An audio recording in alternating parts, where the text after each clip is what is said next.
Please visit mouseandweens.com show notes for all resources listed here. And thank you so much to our patrons. Podfix. This is Frederick Nietzsche. You're listening to my favorite podcast, Mouse and Weens. What does Frederick Nietzsche sound like? Not this. Mouse and Weens, and a mouse and Weens, and a mouse and Weens, and a mouse and Weens, and a mouse and Weens, and a mouse and Weens, and a mouse and Weens, and a mouse and Weens, and a mouse and Weens, and a mouse and Weens, and a mouse and Weens, and a mouse and Weens, mouse and Weens, and a mouse and Weens, mouse and Weens.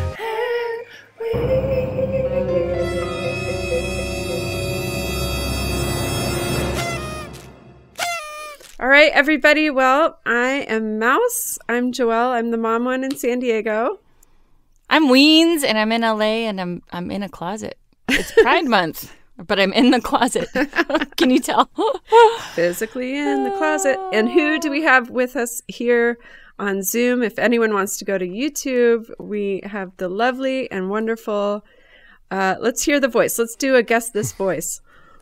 Welcome to Mouse and Weens. Maddie here, and I'm joined this time by Mouse and Weens. Yay! It's Maddie from Nooks and Crannies. Woo, woo, woo. Hello, everyone. So glad you're here. This was great. This is a long time coming. We've been chatting and listening to each other for how long now? Years, right? I think I might be one of your original listeners, actually. Yeah. I love First it. listen, I'm like, oh, they got the it factor. So, Yay! second Hear that, listen, everybody? I'm like, they have to have me on the show. I would be a perfect guest. What? I know. And likewise, Why it did goes it take so long? right back at you. Yeah, your show's great. Nooks and Crannies, everyone. And you know So how what's my I, show about? you know, Everything. You have Yes. so many interesting subjects. I have listened to a bunch, and that's why I was excited to. I had so many questions, and Joelle said, like, pick 4. We only have an hour. I know. Our list Yeah, and is then I long. got like a deluge of additional like 12 topics. So Really? Joelle, did you do that? Well, I was sending all the links you were sending me. You had the Oh. URLs to stuff like, oh, we could read this, and then that might. Yeah, it was just. Oh, all sorry. sorts That of wasn't fun. meant to overwhelm you, but I figure you can handle it, Matt. well, once we started getting into bonobo sexuality, I Oh, was I like, love it. okay, I'm home. Yeah, that is so impressive. Those Right? Like I ladies got rock. I got a page of notes just based on those 4 topics. So So Oh, there I'm you so go. excited. Yeah, Let's well, do let's it. jump in. So Weens, I'm going to give you a little intro because you are currently taking college courses, finishing your degree in. Have you switched from sociology to psychology? Yeah. Okay, so but it's No. all of these plus Uh-oh. anthropology. Yeah, and It was a then- better program at the school I got into because I Yeah, had for to do sure. it fast and online. most programs are better than sociology. So that's Oh, the I old love division right there. sociology, though. Did Is you it? you like sociology better than? No, like, okay, so we rank sociology slightly ahead of psychology because we're very suspicious of psychology and anthropology, but this is the 3-way, like, pissing match that we have in academics. And this is the rivalry, yeah. So anthropology, we're the oldest discipline, so we Yeah. feel like we trump them. So, Yeah. yeah. Yes. But Makes but sense. back in our early part of our discipline, we were measuring skulls and ranking races. So it's Oh. nothing to really to like write home about, but we still got them by like 60 years. So. And By the you- way, that was nuts. And have you heard of the what is it? That was kind of after that where they ranked humans from, the dark skin tone as subhuman going up to superhuman. And it came after the skulls, and then that was like, oh, well, and that became the doctrine like before the Enlightenment period.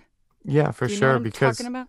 yeah, for sure. Like it would be like lecture 3 when I was like giving TA lectures in anthropology. I love going like radical and political. Because like some people have this knowledge of like phrenology and eugenics, right? Those are the fields of like legitimate science back in the day, where they would, so phrenology is measuring the bumps on the skull, and then eugenics is just sort of like everything else, but it's basically concluding about people's behaviors and their characteristics based on physical appearance or physical dimensionality. So it's pseudoscience because that's not a valid thought Basically, like there's nothing like really interesting or scientific about it, but it was the dominant belief in the social sciences for like starting in like the 1870s all the way up till pretty much like the 1930s.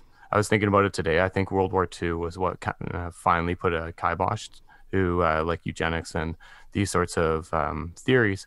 And yeah, the racial classification schemes, that was an attempt to try to like systematize the world, right? Because they're encountering all these new people from different parts of the world through like colonialism and what have you. But it was value laden or moral because they were ranking the different people. So it's kind of strange, but like African Americans or people from Africa would be ranked lowest, and then above them often was the Irish, and then it would be like the Chinese. Like, so it's very interesting that like Irish? political reasons, because the people who are making the schemes were like Americans in like the 1880s, and they had all these Irish immigrants and they hated the Irish immigrants, and then the Italians would be like right down there as well. We are and, such dicks. yeah. Just overall. Hey, all the time. Canada was doing it too, eh? Ugh. So Oh my God, yeah. So that's the root of all of this. It's like a color scheme and a skull shape. Skull. Or it was skull like measuring, so a smaller brain was linked to okay. darker skin, smaller brain kind of thing, and there was a Yeah. big argument for it. yeah, and it was also got to like what they believed the potential of people were. So they would be like African Americans or people from Africa, because of their physical body proportions, are better suited for physical labor. Now that's obviously a justification for slavery, right? So there was a lot of political like meanings that were ascribed to these classification schemes. So it really depended on who was doing the classifying, right? So maybe like if it was a British scholar, they might break down like the Indian from Indian population, and maybe they have like Punjabi Sikhs up near the top, like above Hindus, and maybe below Muslims. I don't know, but they would be like a reflection of their colonial beliefs and desires, essentially. So it's kind of just reworking a plan after what they already wanted. Yeah, To it's just prove- systematizing racism. Yeah. Yeah, basically. Oh my In God. Canada too. Yeah. Oh, yeah. Like, no, who's we're more not immune. egregious? See, that was one of the topics. It's like, how do you rank racism, right? So Yeah. like, what I wrote was like, like colonialism takes different forms depending on where and when it's happening, like who's doing it, when it's happening, and where it's happening, right? So like the British experience in India is different than the British experience in North America, for example. So in Canada, when it comes to our Indigenous or First Nations populations, while we had like outright, massacres and things like this, or murders, or things like this, it was more of a cultural genocide. And that doesn't mean that it's any less severe. It's just different. So in Canada, we tended to displace peoples, take their language away in different ways. We had the residential school system, which was a novel Canadian concept that we had like state sponsored but religiously administered residential schools where First Nations children were literally snatched up from their villages and taken off to some residential school hundreds of kilometers away. Can you describe, is it Indigenous people being Inuit or? Oh, yeah. So we use the terms. So in anthropology, the term is Indigenous because that just means like native to that land or whatever, like the original people. And then First Nations is like a catch-all phrase for all Indigenous peoples in Canada. And then we also designate Inuit. So the people used to call them Eskimos, but Inuit is the proper term. And Métis, which are like First Nations, French sort of mixed people, I suppose. And it's a distinct group in Canada.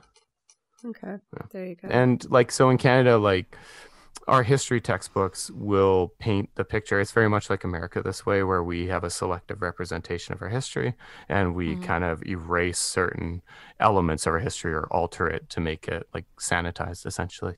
Yeah, So you often guys, you Oh, guys so- just published your recent episode, which was great. You did mention that where, textbooks will just have a paragraph. And it's almost like more of a slap in the face to only give it a paragraph versus just keep it out or something. I think that was Evan's idea, but yeah. Yeah.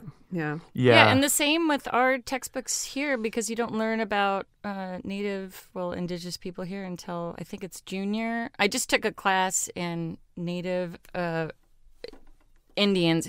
It's so funny. Okay, that's the other thing is, what do you call the people? So you say indigenous, because they told me, like, some of the natives in the class said, just ask them what they want to be called. Sometimes it's native, sometimes it's just Indian, but always ask was the... Yeah.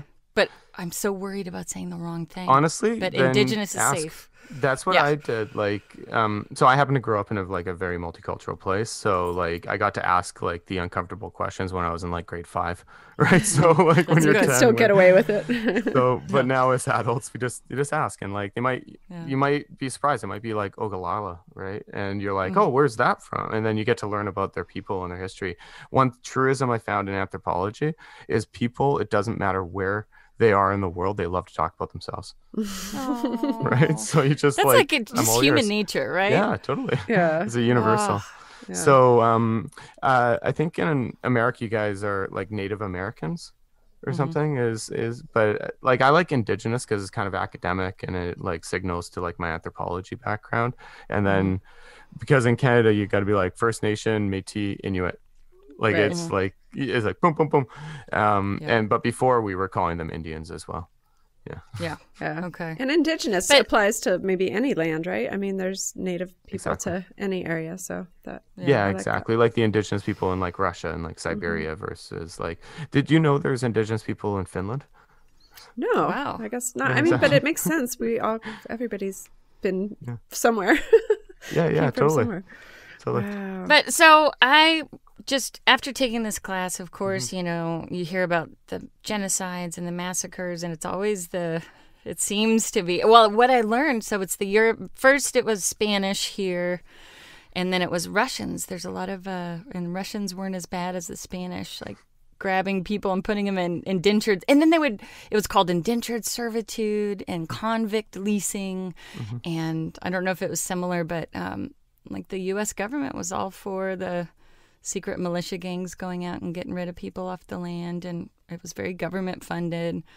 And they don't want to put any of this in the history books at all. Right. So they teach a nice little sanitized section in junior of high school, and that's kind of it, unless you choose it in college to learn about it. Yeah, it's a shame. Like we have like First Nation studies all through high school, for example, and even into elementary school, but it's how it's portrayed. So in Canada, it's like, oh, we just did fur trading and we traded fish and stuff, and it was cool, like kumbaya, man. Right. But like really, like there's no mention to.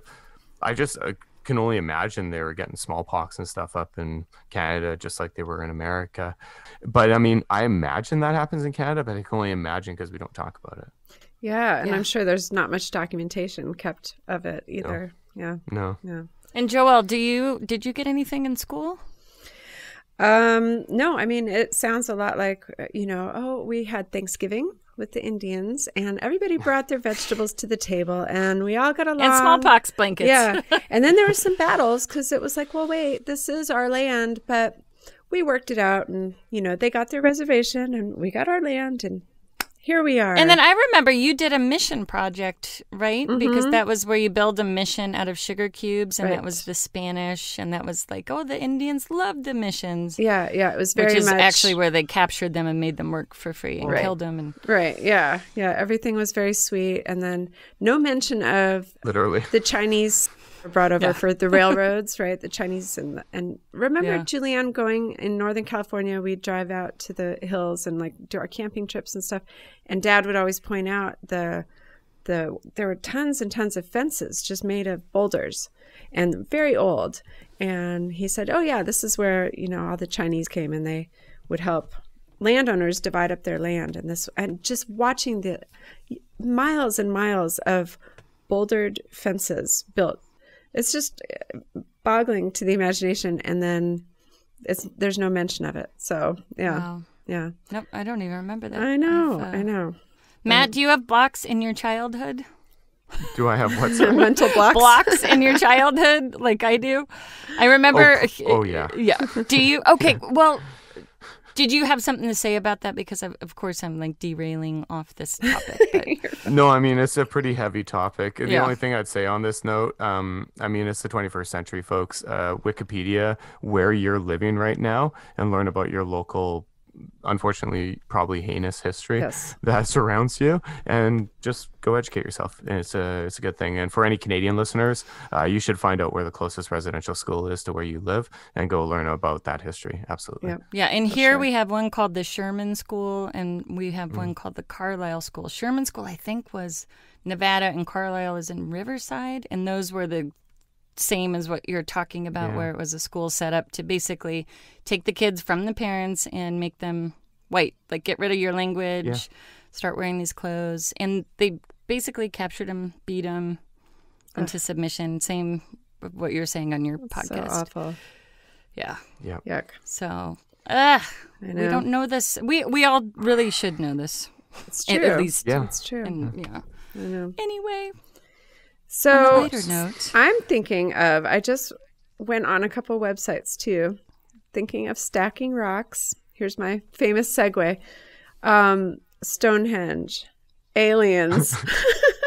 Someone, That was a good segue. Thank you. Good, Joe. someone on Reddit took a UFO with like, it had strings and it was holding up the Stonehenge, rock and placing it. And they were doing this whole depiction of how it could have happened. And then Julianne, listening to your professor, she recorded one of her professors talking about the pyramids being built. And is it possible that it's alien? And so what are your thoughts on aliens and UFOs? Because we have a pseudo expert here too. Look, his hand is over his face. Why? Okay, I don't know if the episode's still available, but it's a UFO show hosted by Rob Christofferson, a buddy of mine in podcasting. It's called Our Strange Skies. And I went on there and totally debunked the ancient alien theory and tore into it. But then the second half was all about Men in Black, which I totally believe in. So, but no, okay, so like the nutshell of that 45-minute discussion was the ancient alien theory is racist, actually. When you look at the theories around like, oh, who built this or that structure, take Stonehenge, for example. It was built by white people in England, right? Most of the ancient alien theorists will say that Stonehenge is used to communicate with aliens. Okay. So it's almost like an interlocutor, like one-to-one relationship. Whereas for brown-skinned people or black-skinned people, their pyramids and stuff were built by the aliens, almost as if they're not capable. And then this theory, yeah, I know, no one thinks about it, but it's totally racist. And that's why all the ancient alien theorists are all white guys, right? Who Interesting. likely couldn't crack it in academics. They're probably like jerks who got fired from their tenured positions, and then they become ancient alien theorists because they have an axe to grind. You know who I'm with the thinking ivory of? tower. Okay, I have to tell you, I went to Switzerland in the middle of nowhere. It was one of those trips where I just closed my eyes and pointed to, I was in Europe and I just said, I don't know where I want to go. And the train thing went, and it stopped on Interlaken, Switzerland. And I go, okay. And I jump on a train. It took 7 hours. I get there and where I'm in a youth hostel and I go, what is this thing I'm seeing in the distance? And I just walked over and it was Eric Van Doniken, who did the Chariot of the Gods, was a famous, and he was an ancient alien, white, like German, right? And he built this fucking museum in the middle of Switzerland that nobody went to. It was like in the hills and it was, you just sat there. I was like me and two other people. amazing. And there was a whole, and it was like, yeah, it was like the people mover. Because that thing was only open for like 5 years. Do you know what I'm so you talking hit about? the window- Yeah, 100%. I talked about it on the podcast. No! Yeah, totally. He built it to himself. And the guy was such a pretentious snob that nobody wanted to go because... Can you know. explain it? I've tried to explain it and people don't believe me and they tune out. I don't know how Yeah, to it's just explain it. basically a guy, like a crazy narcissist, built a shrine to himself in Switzerland. But it's like, That's it. it's a geodesic dome and you Oh, go okay. in and you, all of a sudden you're like, they go, welcome, please sit in the theater. And they sit you down and then they're like, here are the Nazca lines. And then they have like little figures that like you touch and you get to play with things and then you sit and watch a video and then they walk you to another section. It was the weirdest thing. It felt like A cult? I thought I wasn't going to come back. It was so It's odd. like you look back at the entrance, you'd be like, did I miss the mushrooms I was supposed to be eating? It made no sense, and it made less sense when I Yeah. left. Except that, So, yeah. So what So- was it? yeah, He okay. was trying to explain the aliens, or it was just like come The have this aliens trippy helped to experience? build ancient technology, kind of. Yeah. yeah, Okay. basically. Like, he basically was, you know, the TV show Ancient Aliens, right? Like on History Channel or whatever it's haven't on. seen It's it. like the show that everybody watches around this theory. It's been popular for like 10 years or something. It's good that you don't know it because I'd be worried that if you're like, it was my favorite show. I'm about to go down this wormhole though, because my husband and I have watched like 3 alien shows in a row, you know, documentaries, and now we're like, let's find out more. Yeah.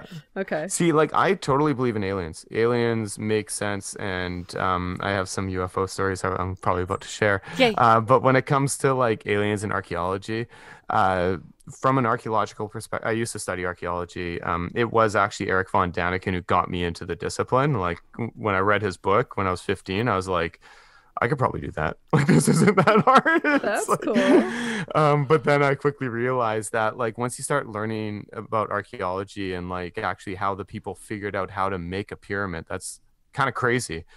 With like they had metal, but it was like bronze, right? Like the softest metal ever. How can you build like perfectly chiseled rocks and wheel them up on logs and organize a crew of like 50,000 workers? And they weren't slaves either. There's evidence in Egypt. They used to think that they were enslaved labor. They weren't. This was like constricted labor. Once a year, you had to go volunteer on the pyramid or whatever, and they gave you rice and beer, basically. But anyway, but once you start learning these little details, archaeology is more interesting than the ancient alien theory. Because if aliens did everything, like, that's boring. True.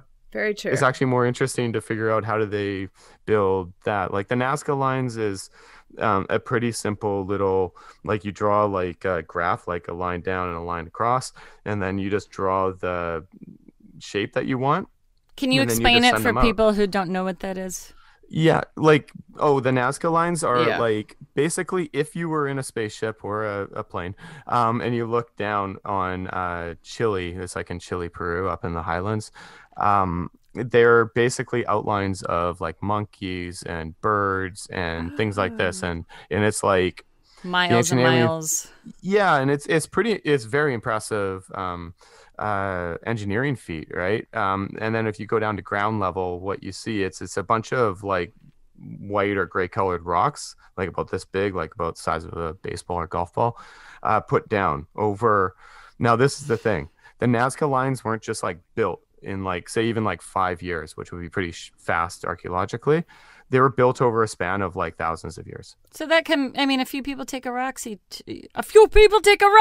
day, and then they finally. Exactly. Yeah. Exactly. And that's the beautiful thing about archaeology. It's like, how would I do it? If it was Yeah. me and like 12 of my buddies and we're all ripped on ayahuasca, we could probably make the Nazca lines. And have you tried ayahuasca? No, that one's too scary. I do pretty stick scary. with the botanicals. I'm more afraid of powders of any sort, but no, ayahuasca, it's like, I don't need to see the serpent gods. Like, I'm happy to just eat a couple of mushrooms and go camping with my buddies. You know, There you that's go. enough. Have Oh you my done it, Weens? God. I can't remember if you. No, but I researched it a lot Okay, because that was I was writing a screenplay on the Amazon, and so it was before it was like super popular. I have to say that because I thought it was so fascinating, and yeah, for that I sure. was like discovering it. But then I read a book called Breaking Open Your Head, and it was like a writer from Spin Magazine, if you've ever heard of this one, where I think he was just trying to figure out like what are these drugs from each of these indigenous tribes. Like there was iboga root was from Africa, and that was the one that they're now using to help get people off of heroin and opioids. Totally. It's And apparently that's- very successful. Yeah, But I it's think the in worst Canada. time ever. Dude, it's Really? the worst time ever. Oh, it's the worst. That's why you can kick Wow. heroin on it, because you puke your brains out. And And you never want to do any kind of drug again. basically, yeah. And it makes you like examine your soul on like, it'll take you back to your like infancy, not even childhood, but like infancy. Okay, Yeah. what the fuck much. are these things that are growing on our earth that make us look at our soul? It makes no sense. We've always used them. That's one of the things in archaeology that I find interesting. It's called ethnobotany, right? And it's and archaeoethnobotany is the cultural beliefs people ascribe to plants, and archaeo would be in the past, right? And you can see archaeologically some remains of various products. So like hemp, for example, cannabis has been used for at least 9,000 years. Really? It's one of the first domesticated crops. Like now you might think, Maddie, you're quite the pothead, and it is true, I am. But and like every pothead will tell you this. Oh, it's been used for 10,000 years. Like I can tell you, archaeologically, there have been findings where you'll find little seeds of it inscribed in the sides of pottery, basically, and that's how they can Wow. tell. Yeah, They put the So pot that in is our- pottery. yeah, Yeah. it's Hey, archaeobotany. Joe! Hey. Because we signed our damn Declaration of Independence on that hemp paper.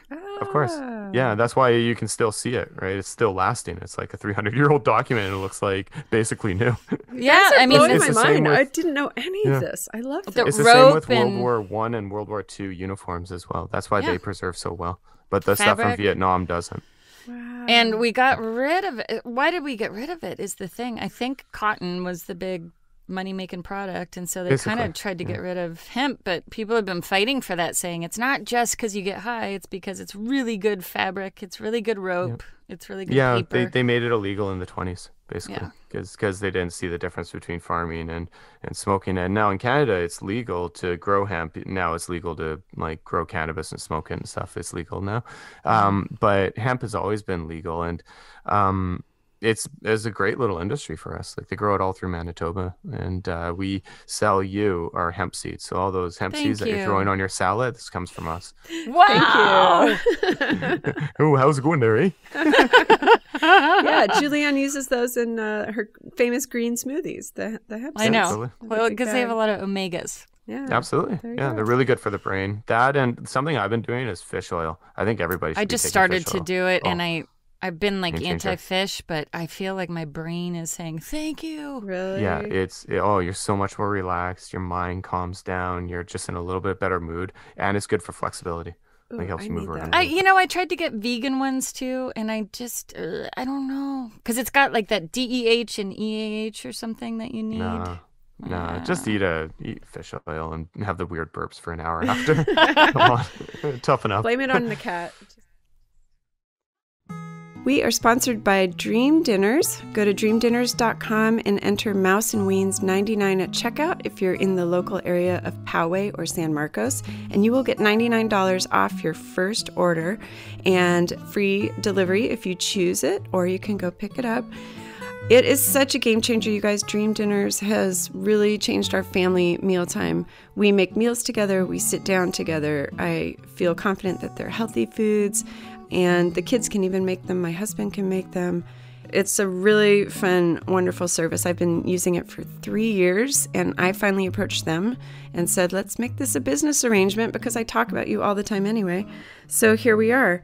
You save an average of $200 a month off your grocery bill if you sign up for Dream Dinners, which isn't a subscription service. It really is a ad hoc. You can choose it monthly. Whenever you want to stop, you can stop. So there's no subscription. You only have to come in and pick up your meals once a month or have them delivered, but you will get a good bunch of meals in your freezer that you can thaw out and use as you see fit. This is perfect for people who have likes, dislikes, and allergies, and you can insert special instructions for your meals. And it really will change your lifestyle. You guys, please do go try it, mouseandweens.com. We have a quick link to give you your $99 off, or you can go to dreamdinners.com, choose your location. They are nationwide. And if you are in our local area, enter Mouse and Weens 99 and get free delivery and $99 off your first order. And that was a word from our sponsor. Okay, now that we have you here, Matt, tell us what you know about. Now, first of all, how do you pronounce it? Bonobo? Bonobo? Bonobo. Bonobo. Bonobo. Bonobo sex. Sex. We pulled up Sex. this article. We will link this in our show notes along with everything else. And what is the connection between that? Humans, and- bonobo, and sex. That's it. Yeah. Honestly, you guys, somebody sent that to me, and I'm like, oh yeah, I could totally talk about this. I have a lot to say on like primate sexual behaviors. Me too.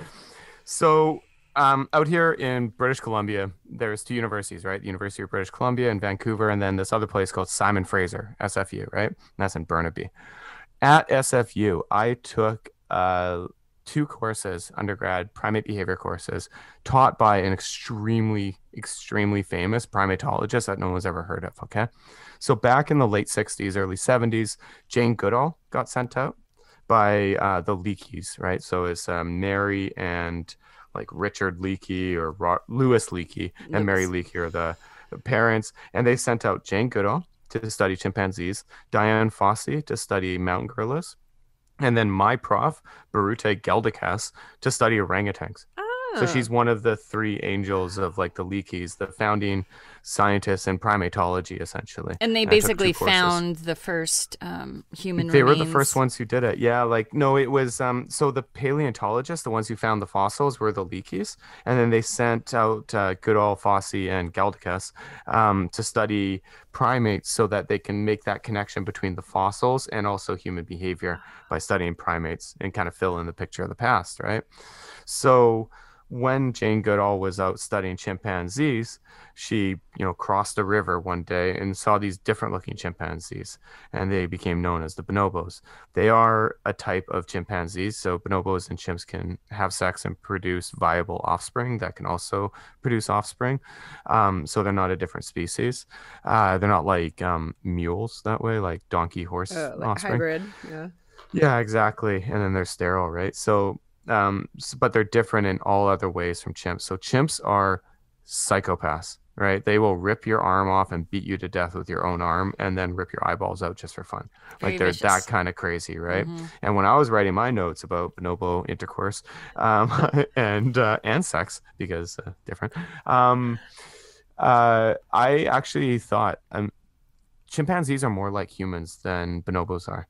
Bonobos are, so if chimps are the violent ones, bonobos are the free love hippy dippy ones, right? So With they're the having women sex all day. leaders, right? The women are in charge. Matriarchal society.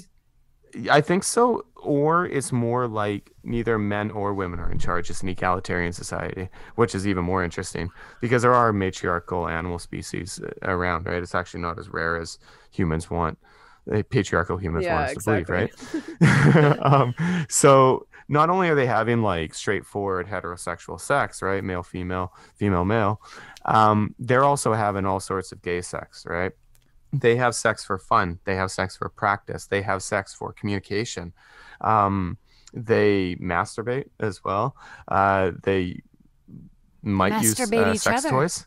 Yeah, there's oral sex as well. It's just like a sexy ass time just on this other side of this one particular river in, like, I believe it's the Congo. It's like Fire Island over there, right? It's that. It is, except there's more resources, there's more sandwiches. Yeah. Yeah, that's right. I think in the And they- article I read too, I liked when they said there was penis sword play. I thought that was a fun Yeah. sentence. Yeah, That's a right. little sword fight. And also, I think the DNA, is it closer in chimps to humans, or is it almost exactly the same? Because that's our closest living relative. Yeah, so I would say that like the degrees of differences are so minute when you go that far into the past, because we're talking like when the Homo species, like Homo sapien, Homo erectus, Homo haberdiensis, Homo neanderthalensis, all the homos, right? So Homo sapiens like us, they broke off from the ape line. Like, I can't remember the numbers, I used to know, but it was something like 60 million years ago, 50 million years ago, or something like that. Like, or like 20 million years ago. Like, it was a really, really freaking long time ago. Sure. So the difference between bonobo, chimp, orangutan, chimp, mountain gorilla, chimp, and humans is so tiny, but there is some differences. So I'd say if you really got down to the numbers, yeah, chimps are our closest But they're pretty. human Bonobos ancestor. are pretty dang close. And are they? But we're more like apes. That's disappointing. Yeah, we're more like chimps. We're violent. We're assholes. I mean, chimps. Sorry. We don't have sex for fun, just to form strong social bonds with like our neighbors. Like, that's just not something humans would be rocking. Right. You know what I loved reading too? I remember reading about these guys before, and the ladies would like to dissipate any tension. They would go and like just, hey, and they would start like caressing one of the other bonobos to calm a situation down, or rub their genitalia up against them. And they're like, you let's just imagine? quick have sex instead of fighting. Like, let's. Make love, not war, right? I'll try that on my husband tonight when we fight over who does dishes, and I'll see if it Just works. start rubbing your genitalia on him and see what happens. Also, the Well, part no, it's that they yeah, like it's- to teach the juveniles how to do things, so they do it in front of them to show them this is how it's done. Like, Totally, yeah. That's what I Imagine mean that. with like training and practice. And there's actually a lot of cultures around Papua New the world, Guinea. like all over the place, man. Even like indigenous groups. Maybe they're not doing this anymore, but they would routinely. They'd be like called puberty rituals, right? So when a boy or a girl hit puberty, they had a series of rituals.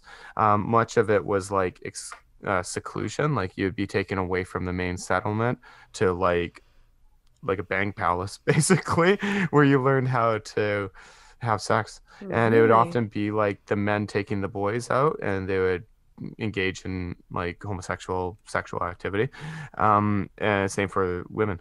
oh my god, And can you imagine? and it's like they're just trained I by read their that aunties about and neighbors. Papua New Guinea that they would Yeah. teach the boys how to do oral sex on them, and that Yeah. would be their Isn't that training. convenient?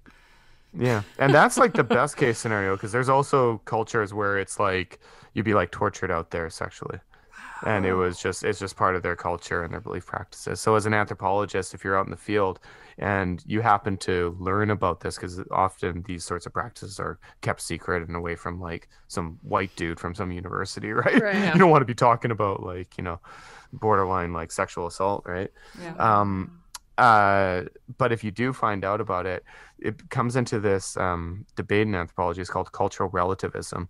It's basically like, how much do we judge another culture's cultural practices, Yeah. right? And when do we step up and say like, that's wrong, and I need to put a stop to this, or I don't want to like participate in this any longer, versus like just a normal practice they do.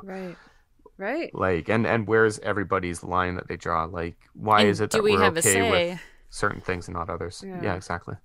Do we have a positionality? Yeah, to say something. Exactly. What would we be without our societal rules? Like, do you think, and that was my other question, monogamy versus, what are we more like? Are we ape-like? I mean, why do I keep saying ape? Like bonobo-y? Should we all be rubbing our junk up on people and making egalitarian societies? I don't know. Okay, so often when I tell like students, like, put yourself in those apes' genitalia rubbing shoes. But like, would you want to live in just like a freewheeling bang society? Or would you want like maybe one or two partners, or maybe one? And then there is also like sexual differences. Like there's patriarchy, matriarchy, right? Like patriarchal beliefs and like male dominance and stuff. And that's historic, and it's well rooted in our society. It's hard to unlearn and all that sort of stuff. However, there's also like not genetic, but like biological, where I believe, and it's not really belief, it's just sort of more biological, that it's easier for men to have multiple partners, or women want like single partners. Like there's a lot of anthropology around, and it's actually, believe it or not, like feminist anthropology, where they're trying to figure out what is, like, without any value judgments, but what is the more natural. Like, so in a lot of societies, they think that like it's not paternalism, but like monogamy with one male and one female partner is almost like without like actively being chosen. But for a woman, it's more security.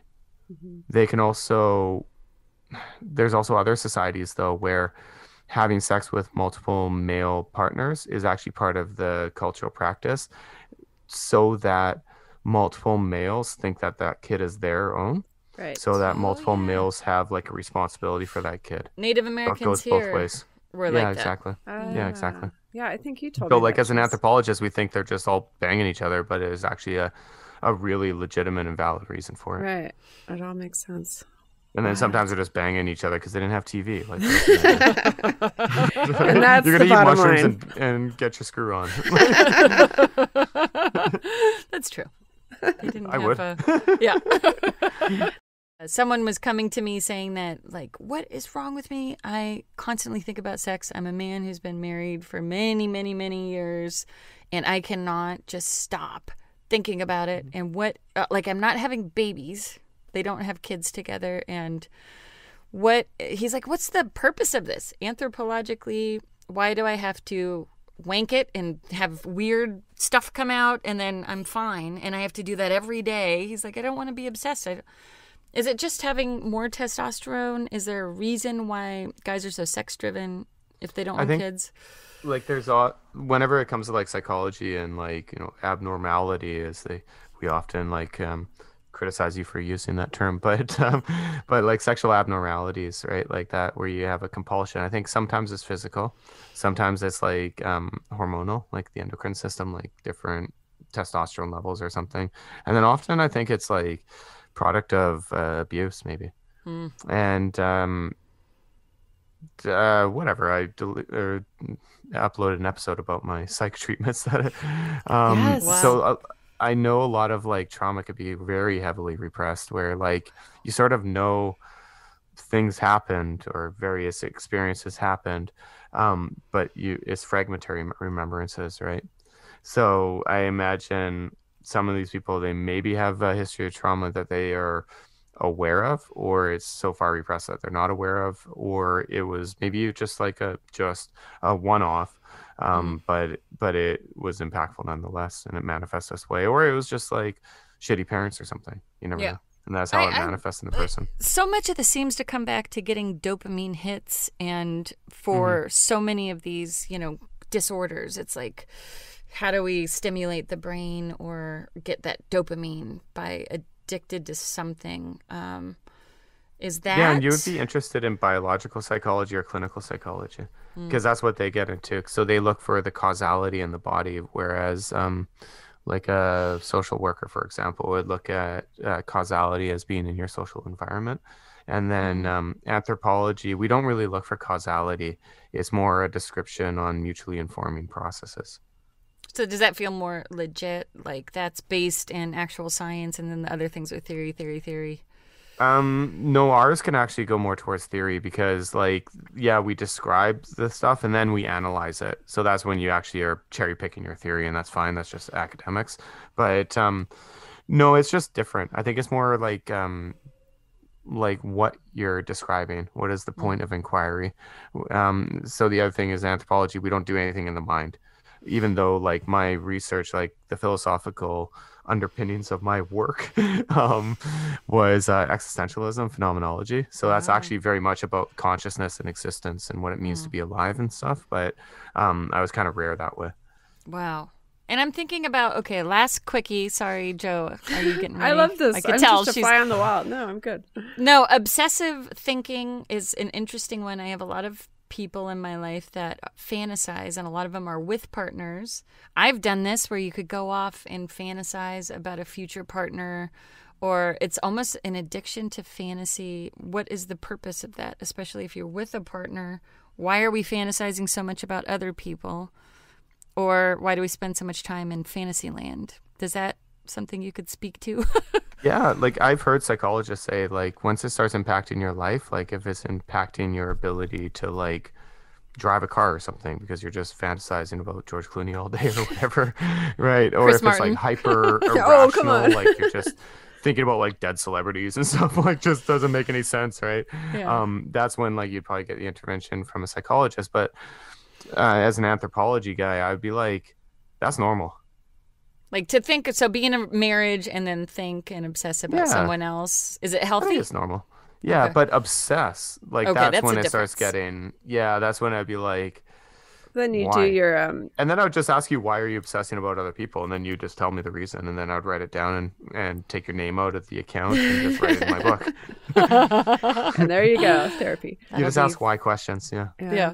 Yeah, and just like psychology, actually. and it's probably Yeah. like any addiction too, right? Like you have to meet these criteria, and it has to impact your life is one of the criteria in the DSM, whatever the book is, and then it becomes an addiction that you need intervention for, maybe. Yeah, but then also like once you define something as an addiction or as a disorder in the DSM, it's number 5 right now. 5.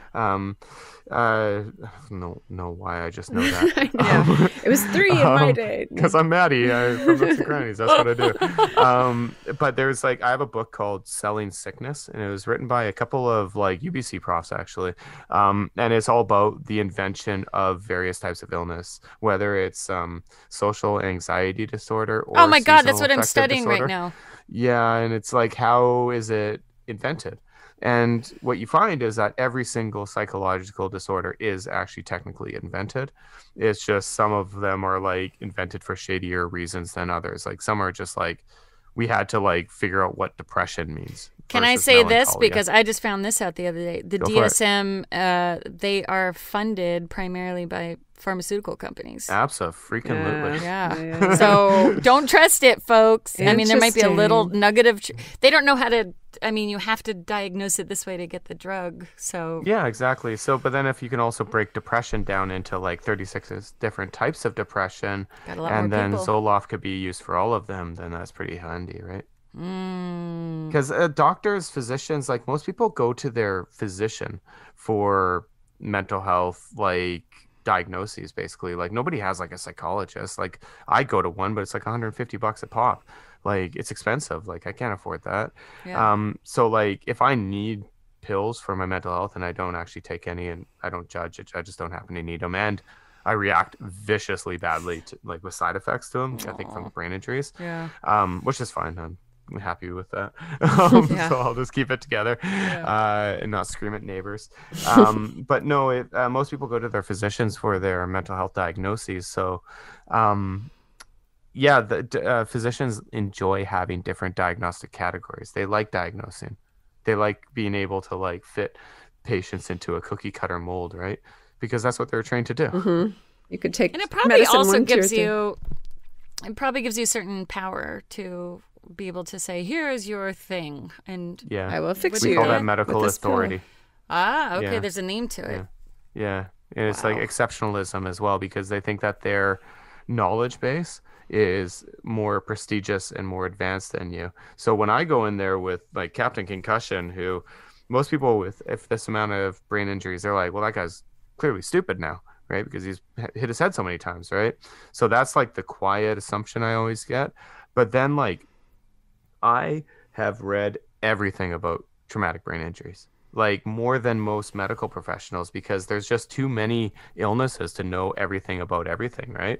So when I go in, they realize pretty quickly that I know what the fuck I'm talking about and that they need to come correct, because if they don't come correct, I'm getting a new doctor. Also, I mean, And they don't like that. I'm Is sure. their specialty to study that? Because you're going to give a lot more fucks about your own issue Exactly. than they are. Exactly.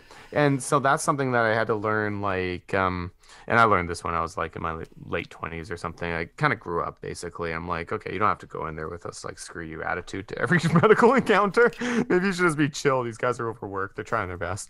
And then I started having better relationships with my doctors going forward. Yeah, it's probably true. Well, it's Don't like neurology though. oh really? Well, they've got the biggest god complex ever, I'm sure, right? Like That's exactly it. Yeah. yeah. Yeah, And and, also- then like, and then for women, like it's way worse, right? Like nobody believes you. Yeah. They think that you're Hysterical. exaggerating or emotional as well. Like women are so overly emotional. They imagine a lot of these things. It's just in their heads, you know. You know how They women used to are. have, what was That, it? right? The wandering Hysteria? uterus. Wandering uterus. Oh yeah. Yeah. But That used to be a favorite lecture as well. Was addition into the medical history, because that's also what medical anthropology does. Yeah. they had orgasm doctors. They would go, oh, come to us and we'll help you, but only in a doctor setting. We'll help you have this orgasm. And Believe it or not, we've done a segment on that actually. It's one of the only things that Evan's ever like researched and excited produced about. on the podcast. No, ever done. Everything else is me, and it's okay. We totally have this understanding. he's like, Move "Ooh." over. I got this. Yeah, I'm like, just hit record and try to keep up, buddy. that's hilarious. So did he figure out how to make someone orgasm? Yeah, well, it was like this box that was lined with crystals, and the idea was that like people would sit on the box. Now I thought you're supposed to do something into the box or something. This was sexual early associated with the box. 1900s, by the way. I can't remember. You would want it to be, yeah. No, it was like the 50s. Yeah, it should have been the 1905. Like I wish, but no, it's Crazy. 1950. This is why only 50% of all women have orgasm now, by the way. I mean, this that's guy- part of it. Yeah. This man who apparently had a lot of sex, but only he was talking about how good he was in this bedroom. So that's saying something. So this man believed that this box that only he knew how to build can gather sexual energy from the sky and transport it into the box. And if you sat on it, then it would get up in your body somehow. Wow. So it's like a reverse douche. Yeah, like an enema of orgasm. It's But it it's a worked. vacuum enema. It's like backwards. But he wasn't rubbing it around or anything? Well, it didn't work. No, it was just a bunch of sad naked people sitting on these crystal boxes. Was and his then name Gwyneth Paltrow by chance? No, but I bet you she was inspired. She sold them for $500 each. Yeah. Future segment on Nooks and Crannies. I'm taking Gwyneth Paltrow down next. Oh, But it's okay. Leave Her Chris and out of it, Oprah. would you please? Ooh. Oprah. I'm going after Oprah. I'm going okay. after only the biggest ones. Oh, but man. I'd yeah, love to this hear. guy apparently he eventually took this box and converted it into a tube, and almost like those guys who'd hold a stick trying to find water in like the old west or Divining whatever. rod or Yeah, he had that but like an orgasm tube, and he would like pretend that he was walking around the earth sucking orgasmic energies out Juice. of the sky, and if he sucked the orgasmic energy out of the sky, then that would produce rain. Of course. wow. All right. So Who was the guy who actually did it though? Wasn't there a doctor who actually was giving or like he was like, here's how you do it, but I only can do it and yeah, it's like episode like 32 on Nooks and Crannies. Okay, He we does gotta this whole dig in. thing. It's like 40 minutes. It was one of Okay, the 40 funniest minutes. things. I got so drunk on that one, just drinking scotch. I was just like, this is crazy. I was sweating profusely. It was great. amazing. Oh. So tell us your UFO stories if you're up for it. Oh, yeah, or yeah. we can Yeah, no, for sure. insert a For clip. sure. But I love it. I didn't hear the first one. I don't think I heard this most recent one. Okay, I didn't for listen sure. to I wanted to hear him live. Okay, cool. Here, this is the live one. All right. So I'll tell you the first UFO story, and then we'll tell you the most recent one, okay? Okay. All right. So this was probably 7 years ago. I was out camping with my Muslim buddies, right? And that's important because when I go camping with them, I don't drink like excessively. I might have like a couple of beers. So I wasn't like hammered. The world was not spinning. We do smoke a lot of weed, but as we've already established, I already smoke a lot of weed. And it's medicinal, so it makes me even more clear-headed. Normally, I'm quite blurry visions with all the concussions, right? So I was pretty clear-headed. It was about 2 a.m. I was lying on the logging road that abates the cabins out in Boston Bar with my buddy Johnny, right? And we're looking at the stars, just tripping out on some shooting stars, as you do. And we were seeing satellites and some meteors, every star in the sky. And as we're just like, whoa, this is awesome, man. Can you believe we're here? Look at God's beauty and stuff, because they're all Muslims, right? So they like to get high like that. And all of a sudden, we both stopped talking at the same time. And without saying anything to each other, I look over to the right horizon and I see this dot, right? And it's like that big. It's like a pinhole, kind of like halfway down a pencil, right? It's like a circle. And it's solid. It's like yellowish white, right? From the right horizon goes all the way over, right to our right over top of us. And there's a tree blocking its pathway. It goes up to the left, down, and then continues on to the left. Wait. So it's not up in the sky with all the stars. You're saying it's It close is, to yeah. you. It looks like it's almost as if a planet was moving.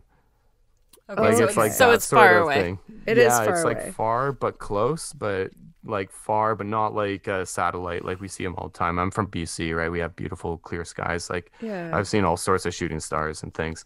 Like it was going in a steady trajectory, but like slow like this. Like Yeah. and then it just stops at this tree and goes like "Whoop, whoop, whoop," and then just keeps going. So that's Oh a my up, a right, a God. down, and a left. For people who can't see, it Yeah, looks yeah. like. But so we watched the documentary Wild. Phenomenon last night. Joelle watched it. I watched sent it you the night link this before. morning. You probably didn't have time to watch it, but do watch it. I don't know if you've seen it already. Okay. It's Which so one is this one? But it Good. all talks about how they move like that, how they just yeah. these people say it turns on a dime and just shoots Yeah, off. yeah, Like everybody says exactly. it. Yeah. And what I found interesting is that we didn't say anything to each other, but both of us eyes locked on this thing immediately. We were talking, and all of a sudden we both went dead silent. And we watched it in silence. And once it was gone, I looked over at the guy. I'm like, dude, did you see that? And he's like, yeah, man, what the hell was that? And I'm like, I don't know. I still getting goosebumps Yes, right me now. too. And he's the other, like, we go camping all the time. Like, he's seen the woods as much. These guys are Afghans as well. Like, they've seen beautiful stars in their own home country. Yeah. He's like, I've never seen anything like that. Like, did you see it make that movement? And he's like, yeah. And then behind us, this is the kicker. We hear like that, not a bear, but a cougar. Right? And you don't hear cougars. You guys are from California. You know what cougars are. Well, they we don't get mess mountain around. lions. They'll Mountain kill you. lions. Yeah, same thing. Cougars, mountain Yeah. lions, they're the same thing. They'll just kill you, right? Yeah. They don't, Yeah. they don't warn you, right? So we book it into the cabin, right? And we like lock the door, and that was the end of the experience. By the way, they don't growl because, like, what the 'Cause fuck they wanna was kill that? you. Yes, they would be a silent hunter. So why was he Yeah. giving you a growl? That's weird. I don't know. And it came tumbling down the hill, and it was forested, thank goodness. And yeah, we booked it. All right, so that was the first one. That was like 7-8 years ago, right? I have a Okay, question. go for it. Mystical. I have a couple questions. So, do you think Of course. the fact that you and your buddy both locked into it and watched it in silence, was there some sort of like a telecommunication thing? Yeah. Was there some sort of 100%. consciousness thing? I felt it. Okay. Yeah, it felt like that. Yeah, and I have ESP, so like What? we can just establish that. Yeah, I we- always have. We need to talk about this too. Okay. Yes. And then, so how did you know for sure? I mean, the Because movement I've always known they're there. that it's going up and down, but it doesn't look like a meteor. What does a meteor look like? That was my question. Because a satellite goes Oh. real slow, Yeah. and a meteor, what is So a like meteor? a shooting star, it's like you'll see a flash, like, and then it'll be gone, like halfway across the horizon, like a little streak, Yeah. and then it's gone, like that. Yeah. And then a satellite looks like just a solid trajectory, and it looks even smaller. It's like a little tiny dot, right? Okay. And like we've seen enough satellites now, unfortunately. And, Yeah. you know, planes as well. I know what a plane looks Right. like, obviously. And so you're saying a shooting star is a meteor? Yeah. Oh, okay. Yeah. I didn't know Yeah, there a was meteorite, difference. I believe, is when it enters the atmosphere. Okay. All right. It's gonna get bogged I'm a down in newbie at- semantics here, ladies. I know. I'm a newbie at all this stuff. I was into biology and all that stuff. I didn't do anything. Physics, blah, blah, all that for me. But okay. All right. So that was that's crazy. Did you Okay, report it second to anyone? UFO story. Oh, Just my buddies, and Yeah. they all believed us because the look on our faces were like, okay, shit, these guys saw a UFO. Yeah. for sure. So when you Um, watch this new movie too, they did have a UFO reporting collection agency and a big program that they Oh, really? they shut down in Oh. 19 it was called Blue Book. Well, they had that Project Blue Book, yeah. too, but then it was like in 1969 they finally shut it down. So now whenever people have UFO sightings, they just report it to their local police and then it goes nowhere. So there's no central collection project anymore. So Well, it's seriously the best thing that Trump ever did was like open up those archives. Yeah. Like that's the only good thing he did in his presidency was let us know about UFOs. Did you and read that they them? exist. Like, where do you find them and how do you read them and how long are they?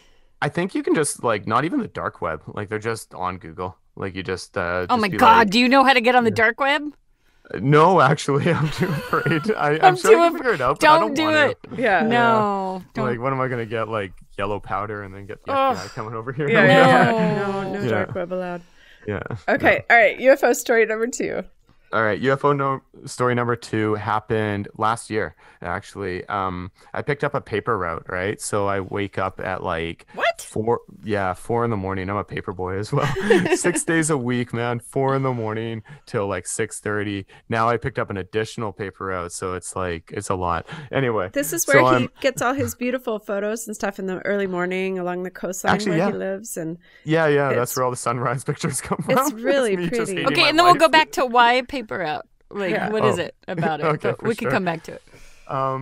Okay, so I was getting ready for my paper route, having a smoke, drinking a coffee, hating my life, right? Like, because it was just the start of the paper route, so it was only like week 3, right? And it was like, oh man, why am I up this early? And I'm just like, ugh, I hate my life. And I look over to the 2 o'clock position on, like, if a clock, right? I was looking over at 2 o'clock, and I see a band of, I believe it was 7 lights in a convex or concave sort of arrangement. So like a C, but with the butt end a pointing half off to the moon. right, like a half Okay. moon, yeah, like crescent moon. 7 lights, right, and an odd number, and a contrail coming out of the back of it, and this thing was moving like probably like an inch every 30 seconds at most. Now, this was one of those things where it seemed like it was close, right, like it was just over top of a house in front of me, but that would have made it like 2 inches tall, right? So Yeah. must have been really far away, but it seemed like it was a big craft, and it was moving just silently, but pretty quickly. Like if it was far away, it was moving like really fast, like moving in an inch in like 10 seconds is probably a lot. I don't know. Right, right. But it was going surprisingly slowly or something, Well, and I right? wonder if your brain is trying to like compute. Wait, if that's an airplane, it can't go like this and stop. So it must be something close by. So, You know, with both experiences, I didn't compute anything. I just took it in. I was like, I'm going to stare at this and Yeah. remember this. Yeah. Like there was no thinking actually. Like out camping, we just went silent and watched it. Same thing here. I was just like, I went from, I hate my life, I don't want to deliver these people, like that. And Okay, just that's Do you staring at it. think? Because Okay. in that documentary, they say, it was like a weird telepathy couldn't that not look at it. happened. I couldn't not look at it. Yeah, I was just like, poof. wow. Like just staring at it, right? Is Didn't that mean a to freak you out with my normal? eyes. Does that happen with anything else in your life? Where you? Yeah, that's the ESP. We can get to that after. Okay. But, I'm loving all right, this so much. This is so fun. Oh, I told you. yay. I told I you. know. Right? All right. So as I'm looking at this thing, it's not only is it moving in this slow pattern, but it also is wobbling like on its axis, like this, like 10 degrees wobble. And then it would do a pivot around its center axis as well, like 10 degrees. So it was like wobbling and moving for me. And it was just like showing off almost, right? And then, because I'm almost 40 and I'm smoking a cigarette and drinking a coffee at 4 a.m, you know what I gotta do, right? I gotta rush inside and go to the bathroom, right? So, or else I was going to crap my pants. So I was like, oh no, right? And that doesn't normally happen to me. Like, and this is a lot of TMI, but who cares? Welcome to Hey, Nooks and Crannies and Mouse and this Wings. is- Yeah. So I run So inside. in our I wheelhouse. do it as fast as humanly possible so I can book it back outside again. And of course, it's gone. Oh my god! Now here's the kicker on this story. So before I almost got eaten by a mountain lion, me and Johnny. So 8 months prior, I sent a message to Rob, the guy from Our Strange Skies, my buddy from podcasting. He has a UFO show. I'm like, oh, I've seen a UFO, like one UFO. I should come on the show, right? And that was 8 months ago.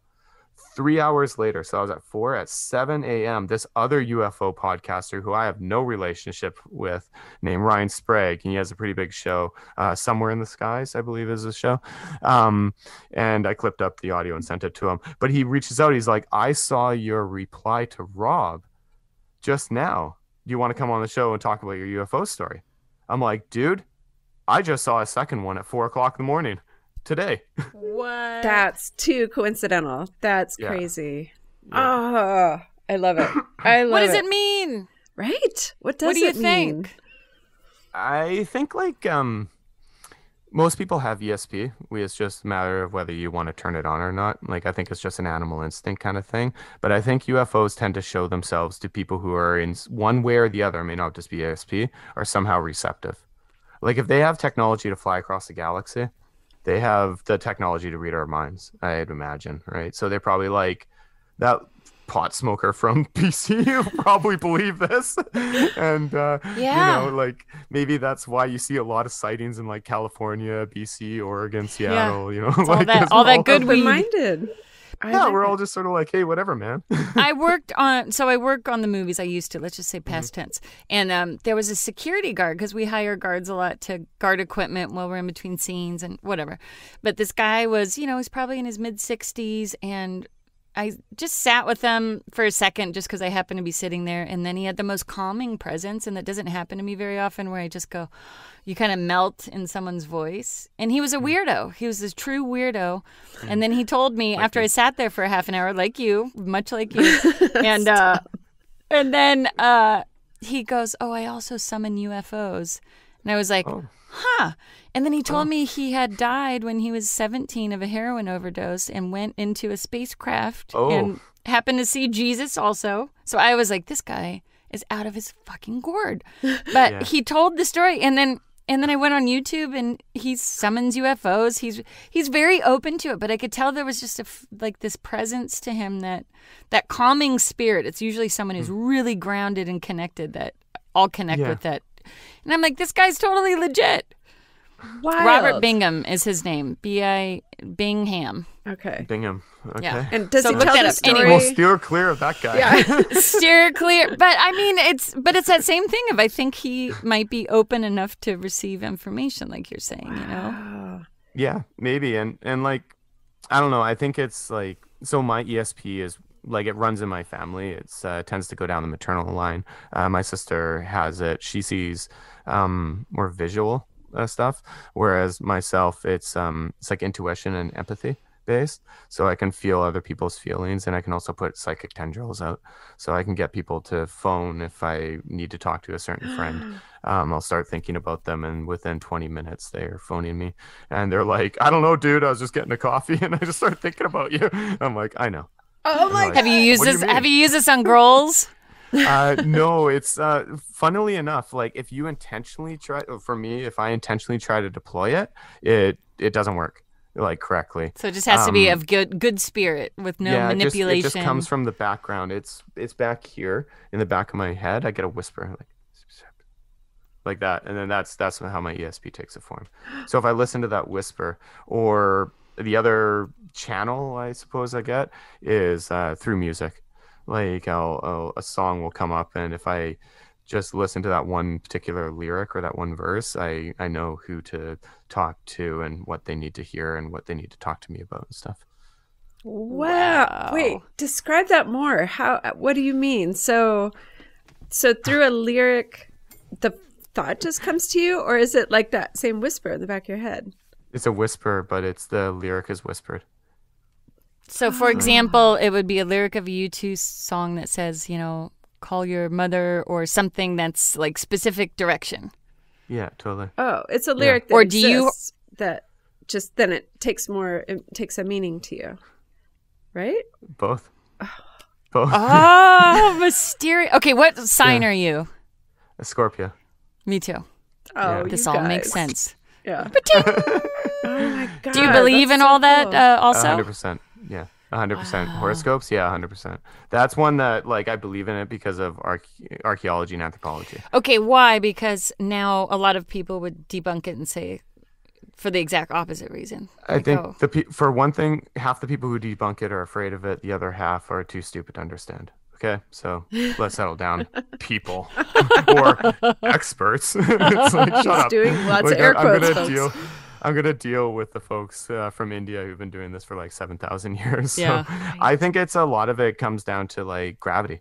So if like the moon and the sun and the rotation and the tilt of the earth, all these Newtonian physics terms that we would use, the ancient peoples had either a partial or darn near as full an understanding of the cosmos, or even more sophisticated than we do, just based on sight and like feel and noticing through experimentation. So I think a lot of like what horoscopes and like your birth sign, what influences that is the position of the solar system and the different heavenly bodies because of the gravitational pull it has on people. Okay, And so think I that's just potentially talked- why personalities are somewhat categorized, because I mean, I'm so much a Scorpio.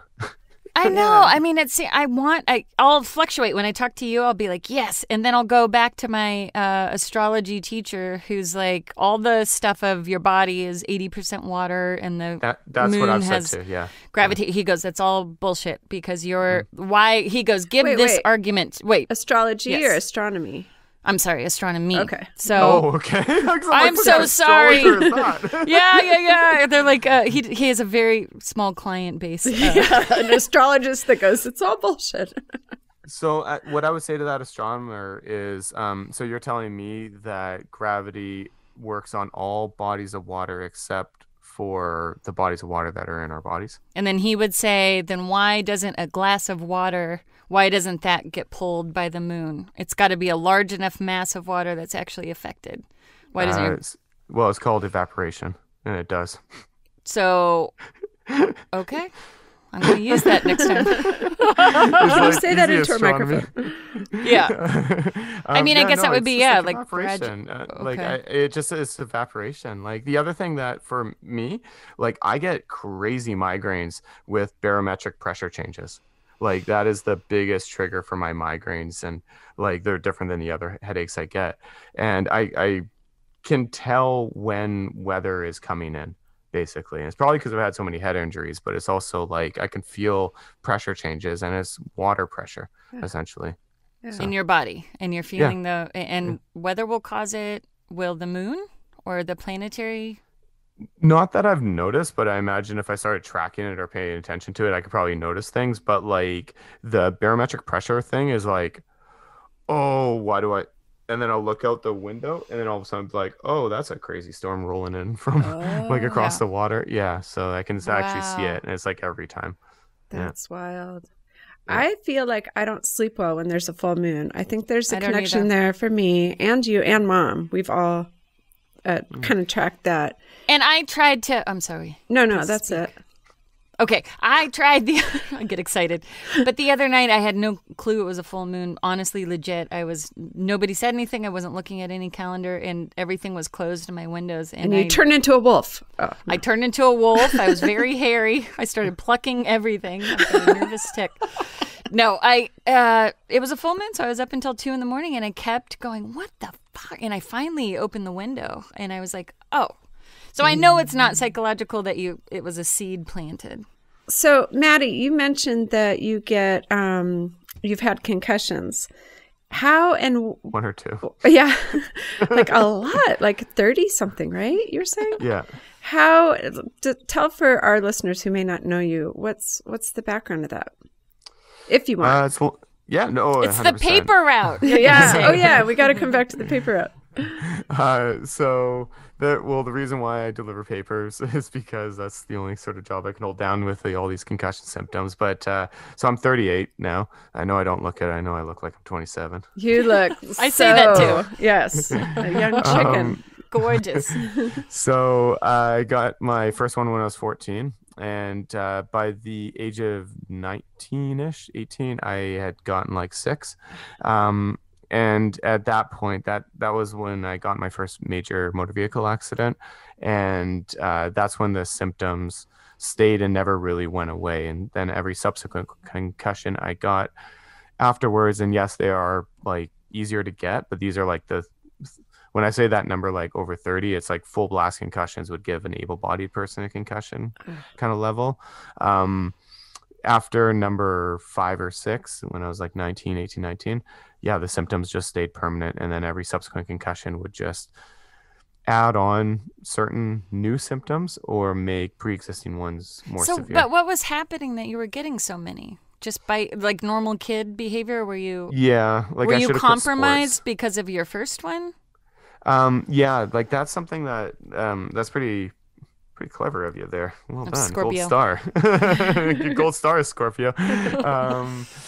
So like your balance goes, for example, and also like my spatial awareness, like knowing where like the wall Depth is, perception, like right there. And all that, yeah.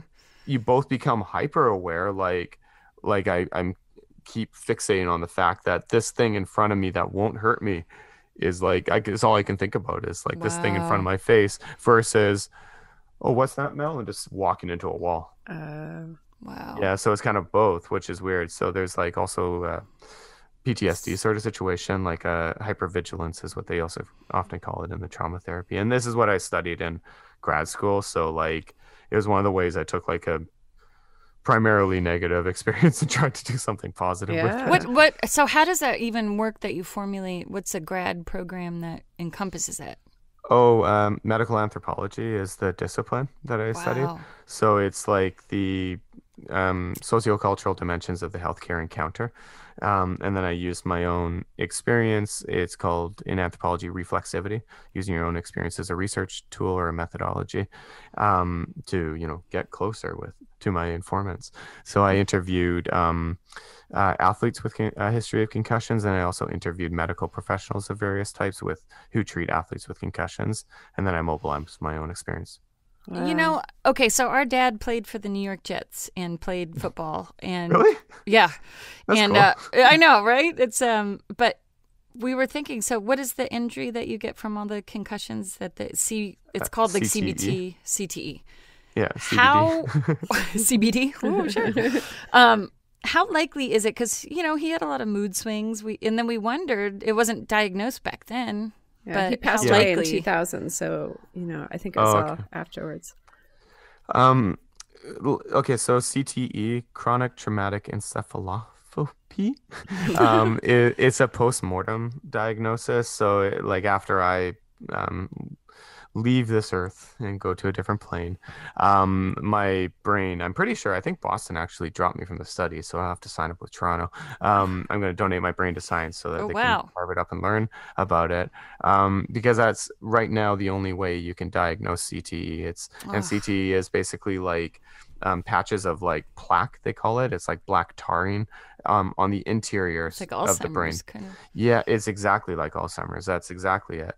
Now, Alzheimer's is the genetic research is saying that it's triggered by an allele called the APOE 3, 4, or 5. I can't remember allele that everybody has in their body, but people for various reasons who get Alzheimer's, such as those with a history of traumatic brain injury, that allele gets activated, and that's what produces. It doesn't produce the plaque, but it inhibits the body's ability, like the enzymes in the body's ability to break down that plaque in the first place. The plaque is a protein. So it starts building up in the brain, and it builds up on, so there's two levels of the brain. There's the gray matter, and then underneath is the white matter, right? Like the interior of the brain. That's often where CTE and the damages from Alzheimer's exist. So we don't have scanning technologies to get down that In the white level. Okay. Yeah, down on the white level, but the one that will be the one that allows us to do it is functional MRI, fMRI, but it's very expensive and not very common. But And that's why you sign up for studies, so that you can get that kind of the stuff. other thing looked at. too, my doctor says is like, because I asked my current doctor a couple of times, like, dude, I got CTE, man. Like, I know you're not supposed to diagnose it, but like, I got fucking CTE, bro. Yeah. Like, I forget who I am sometimes. Like, Really? I forget where I am in the house. Like I get confused really easily. How I'm often? prone all the time, and I'm prone to mood swings. Any sort of stressors will send me over like I'm pretty chill cat, right? Like Yeah. I get crazy mood swings. Yeah. I Like- could use like you rage. over here with people Yeah. in the backyard if you ever want a place Well, to release. Honestly, it's like if I heard people in the backyard, I'd be like, what is that? Shut up! Shut up! like it's like that. I Like, wish I had potentially, if I that don't bottle it down, and it's hard capability, to keep it Yeah. bottled in. So this is why the paper route makes sense. Yeah, it's a little chill. Nobody's telling you what to do. Meet the neighbors, but it's also like the politics of being a disabled person, because like, without getting into any sort of specifics, but just in generalities, as a disabled person, society expects you to be a productive member of society, even if you are a disabled person. They will consider you lazy if you don't do something like the paper route. Like, it's just the way it is. And this is disability politics, and this is really what medical anthropology is all about. Interesting. And this is Yeah. happening in Canada, though, with your great healthcare system. Yeah. Yeah. Because I know It's that a happens stigma. here. It's like in order to get your welfare check, or it's a work to welfare program. So you really have to, and they're like, well, I can't work because I have 3 kids. And Yeah. anyway, but No, and that was for an evil thing disabled that Clinton brought in. Reagan. Oh, yeah, you're right. Right. The other thing to think about too is how often do you hear disability policy discussed on the national, state, or local level? Never. Never. We're like the biggest silent minority in either of our countries, like because it's not the case in Canada either. And like I don't know, like it's impossible to get on disability in Canada as well. And then if I do, believe it or not, $620 a month. And That you're I'm not paying? allowed know that I'm getting paid. Oh. 620 is the max disability amount. And Which is I'm nothing. not allowed to work. Oh, that's Because if I What? work, then they carve it off of the disability. wow. That's so backwards. insane. Oh my god. Evil, right? Yeah, like for that's real. like 1950s policy, right? But it's I the just 21st had century. faith in Canada. I was about to move there during I this know, Trump we thing, all think- and now I don't know. Yeah, But can I say, what was I going to say that felt important? Camp Crip. Have you seen that documentary yet? not yet, but I've heard amazing things about It's it. Yeah, beautiful, and I would Yeah. say watch it, and I hope that we all watch it and get really pissed off about the Good. Yes. disability There's definitely- politics. everybody who becomes a permanently disabled or a chronically ill person becomes a disability advocate. Yeah. Just everyone does. They become radicalized, and they're like, "Oh my god, I had no idea," because nobody talks about disabled people ever. Yeah. It's true. It's this weird thing. And even having that documentary sitting in my queue for a year, it's like, oh, I should watch that. But, oh, it just seems really, it's kind of like you just put it to the side going, Right, I don't want to right. think about that. Like, it's not Heavy, happening to yeah. me. It's sad. I don't want to go there. And we need to look at that, just like our history and everything else. So, But it but I takes swear to God.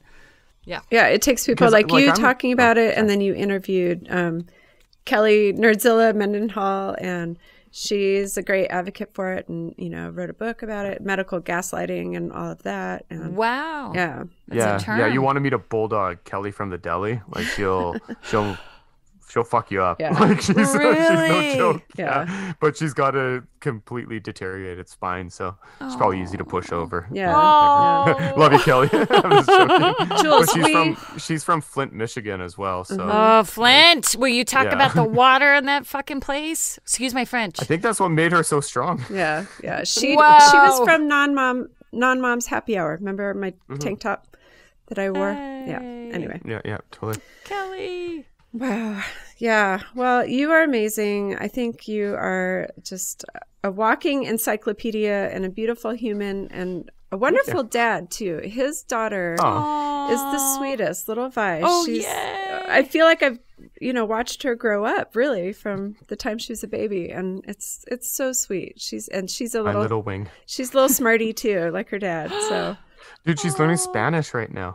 She What? she counted to 100 on the playground on the swing. She's like 1, 2, 3, 4, 5, 6, 7, 8, 9, 10. Like she just went all the way up to 100. How old is she? Almost 4. yeah, What? yeah. Yeah, I know. She's, Who's teaching her? Me. What? and he does tutoring And TV. and teaching on the side too. So yeah, Yeah. she's very lucky. Yeah, to I have come him. by it honestly. Yeah, it's the most fascinating anthropological experiment of my life. I just don't hope I Wow. don't screw it up. Now, I think I've seen a lot of Facebook photos. You're not married? Are you? I am married, yeah, Oh, but my you wife are? works in politics, so like for legitimate political reasons, I have to be extremely careful about what I post on social media. Like I can't tag Ah. her in social media posts, or like I'd rather not, or like sometimes when I post for the podcast, for example, I have a certain thing on Facebook where I'm like, not these things probably don't need to see this like podcast. There's nothing heinous in the podcast, nothing I'm ashamed of, but it's also like, it's probably just easier this way. Yeah. Yeah. I hear you. I know. We were in the closet for a whole year just because we wanted to talk about toots and burps and farts and that was dumb. This is So- Joelle. This is Joelle. Dude, It's poop is good. coming up on Nooks and Crannies like so I- often now. I don't know what's happening. Everybody poops. It's great. I mean, Everyone let's poops. talk about it. But I think more it was like the sex talk too. And then I have kids who are just like, they think their mom's an angel. Mom. Uh-oh. Anyway, I know. That was a whole lot of S's. I'm sorry for whoever edits this because I also have my new Sibilant fake tooth. S's. Yeah. Anyway. Super soaker. Oh, no. Sassafras. Sibilants. Sassafras. All right. Well, Maddie, you're the best. Everybody go to Nooks and Crannies. Tell us a little bit about your podcast, in a nutshell. Yeah, sure. It's hard to describe. It's a social science variety show, very political, but then also sometimes totally apolitical. Like we'll talk about poop, we'll talk about cooking, we'll talk about politics. No two episodes are the same.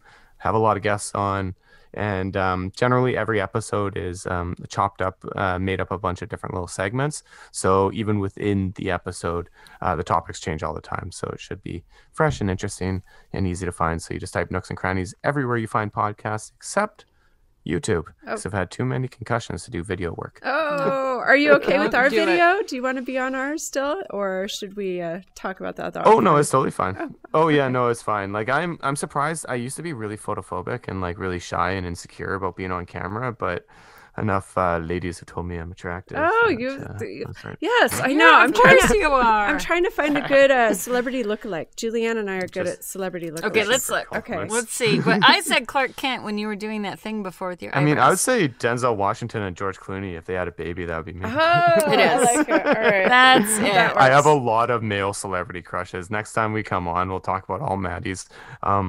You Just straight up, like, that was one of the I just things love I a lot of male noticed. celebrities. Jake Gyllenhaal. What do you think? I'm more of a I like Christian Bale. I think Christian Bale is hot as hell. Wow. But if I had to pick like a weird looking crush, I've always kind of had the hots for Edward Norton. Ooh. That's weird. Yeah. I just thought about him last night and said, "What happened?" know. He's hard to work with. That's why we I haven't know, seen I was him very in your much. mind. He sent you the message. Yeah, and you were talking about Joe Rogan's buddy, how handsome he was. It came up about 12 times in that last episode. Yeah, Aubrey It was Marcus. So funny. Yeah. I was like driving, and I had to like pull over and look him up. I'm like, okay, yeah, he's right. Very He's handsome. very handsome. Joe Rogan? Joe Rogan's. I know his buddy his Aubrey buddy. Marcus. Google Aubrey Oh. Marcus if you are feeling lonely tonight. Yeah, there you Patrick go. Wilson. And Patrick Wilson. This is Yeah, Ween's guy. there's a lot of good looking hockey players too. Like, yeah. There we go, folks. All right, we'll leave you on that note. Maddie's Man Crush. Go to Nooks and Crannies for more hot tips for social psychology, for good bumper music in between, too. I always love that. And great Oh, good music. conversations. Okay. And Thank you, Culla. Evan and you're just great. So Nooks and Crannies, everyone. And we thank you for your time, and we just love Thanks you. for coming. And We for love being you. Anytime. a fan, and we are mutual fans back. So Yeah. much love. Instant download every time. You're our crush.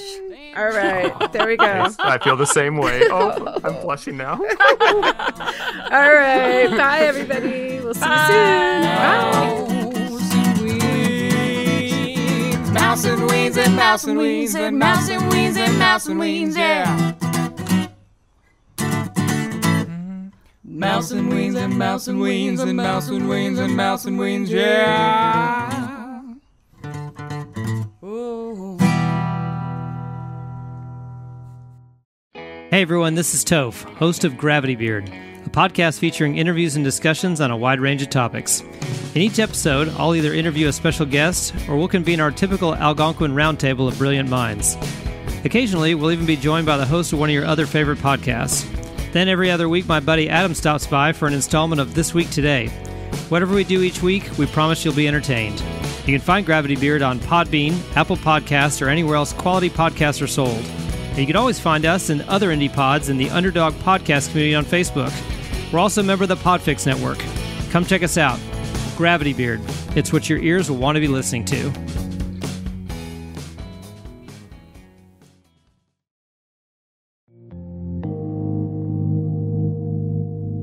This was a podcast of the Podfix Network. You can check out more shows like it at podfixnetwork.com.